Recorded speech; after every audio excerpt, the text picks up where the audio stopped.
আজকে রিনেল চাকমার বাড়িতে colony division করে দেখাচ্ছি হাতে কলমে। আমার সাথে আরও 2-3 জন মৌচাষী আছে। কিভাবে ডিভিশন হয় সেটা প্রথমে বলেছি, এরপর প্র্যাকটিক্যালি দেখাচ্ছি। আমি মূলত পুরুষের ডিম দিছে এই ধরনের চাক নিছি একটা, এরপর কুইন সেল নিছি 2টা, যেগুলো সদ্য রানী ডিম দিছে। ডিম লার্ভাওয়ালা চাক নিয়েছি, যেহেতু এখানে 8 ফ্রেমে মৌমাছি ছিল, সেজন্য আমি 2টা ফ্রেম নিয়েছি যেগুলোতে ডিম লার্ভা আছে।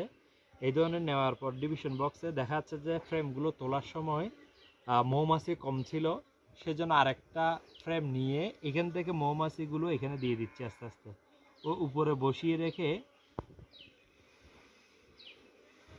মুখ দিয়ে আস্তে আস্তে ফু দিচ্ছি। মৌমাছিগুলো এখানে নেমে যাচ্ছে, যাতে এটা হচ্ছে এই ডিস্ট্রিবিউশনটা যাতে ভালো হয়। অর্থাৎ আমি এখানে যে পরিমাণ ফ্রেম দিছি চাকসহ, সেগুলো যাতে মৌমাছি ঢেকে রাখতে পারে, সেই জন্যই মূলত এক্সট্রাভাবে মৌমাছি দিচ্ছি। এবং এটা রাঙ্গামাটি সদরের